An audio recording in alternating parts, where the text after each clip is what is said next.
মালদার হাবিবপুরে আদিবাসী নাবালিকা ধর্ষণের ঘটনায় অভিযুক্তের শাস্তির দাবিতে হবিবপুর এলাকায় স্থানীয় বিজেপি বিধায়ক জুয়েল মুর্মুর নেতৃত্বে মালদা নালাগোলা রাজ্য সড়ক বাঁশ দিয়ে ঘিরে অবরোধ রাস্তায় বসে বিক্ষোভ দেখাতে থাকে। ঘটনা খবর পেয়ে ছুটে আছে হবিবপুর থানার আইসে সহ পুলিশ বাহিনী। হবিবপুর বিধানসভা বিজেপির বিধায়ক জুয়েল মুর্মু সহ কর্মী সমর্থকদের এসে দ্রুত শাস্তির ব্যবস্থা করা হবে এই আশ্বাস দিলে প্রায় 1 ঘণ্টা পর অবরোধ উঠে যায়। প্রসঙ্গত, মালদার হবিবপুরে এক নাবালিকাকে বাড়িতে ডেকে ধর্ষণের অভিযোগ ওঠে এলাকারই এক হাতুড়ে ডাক্তারের বিরুদ্ধে। অভিযুক্ত হাতুড়ে ডাক্তারকে গ্রেপ্তার করেছে পুলিশ। হবিবপুর বিধানসভা বিধায়ক জুয়েল মুর্মু বলেন, রাজ্য জুড়ে বিভিন্ন জায়গায় ধর্ষণ ঘটনা ঘটে চলেছে। হবিবপুর বিধানসভা এলাকায় বুলবুলচণ্ডী সহ হবিবপুরে ঘটনায় ধামাচাপার চেষ্টা করছে। দোষীদের কঠোর শাস্তির দাবি জানাই অবশেষে পুলিশে দেওয়া আশ্বাসে অবরোধ তুলে নেওয়া হয়।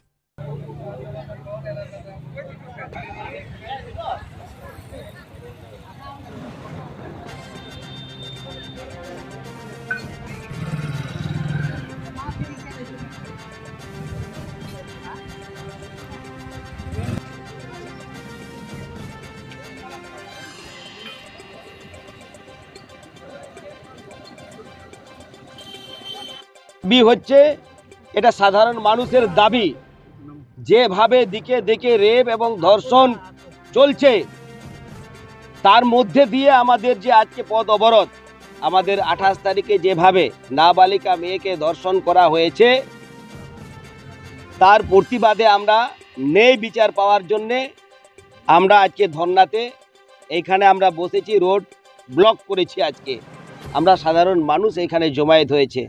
আপনারা দেখেছেন কিছুদিন আগে যে আরজিকর যে মেডিকেল কলেজে যেভাবে ডাক্তারকে সে অত্যাচার করে, সেখানে শুধু অত্যাচার না, শুধু সেখানে রেপ করে তাকে মার্ডার করা হয়েছে, সেখানেও আজ পর্যন্ত আসল রহস্যটা বেরিয়ে আসেনি। এখনও প্রতিবাদ চলছে আমাদের এলাকাতে, হবিবপুর এলাকাতে, এবং আপনারা দেখেছেন বুলবুলিচণ্ডী এলাকাতে এরকম মর্মান্তিক ঘটনা ঘটেছে। নাবালিকা মেয়েকে সেখানে মার্ডার করেছে, সেইখানে নাকি প্রেম ঘটিত এরকম কথা চালিয়ে দিয়ে সেখানে ধামা চাপানোর করা হচ্ছে। আবার 28 তারিখ এখানে ঘটনা ঘটল, আবার দেখেছে জানহাবাতে এরকম ধর্ষণ হয়েছে। তো ধর্ষণের উপরে ধর্ষণ চলছে। আর যারা আজকে যে সাথে যুক্ত আছেন, যারা কাজের সাথে যুক্ত আছেন, তারা পুরা শাস্তি এবং পুরা আজকে বিচার চাইছি। সেখানে তাদের ফাঁসি হোক, একটা দুটা ফাঁসি না হলে মানুষের এটা বন্ধ হবে না।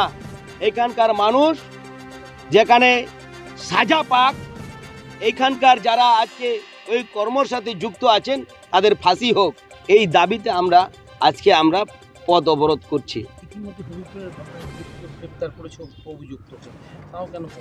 দেখুন, গ্রেপ্তার করতে পারে, এখানে কত ধারা দিয়েছে, ধারাটা কি লাগু করেছে। এইখানে রেপ তো অনেক হয়েছে, কিন্তু তারপরেও 2 মাস পর 3 মাস পর তারা ছাড় পেয়ে যাচ্ছেন কেন? আমরা চাই সেখানে যাবজ্জীবন সাজা হোক, টাকা পয়সা দিয়ে যেন রোপা না হোক। আমরা চাইছি সেখানে সঠিক বিচার হোক, আদালতে বিচার চাই। বিচার চাওয়ার জন্য আজকে আমরা পথে নেমেছি, আজকে পথ অবরোধ করেছি।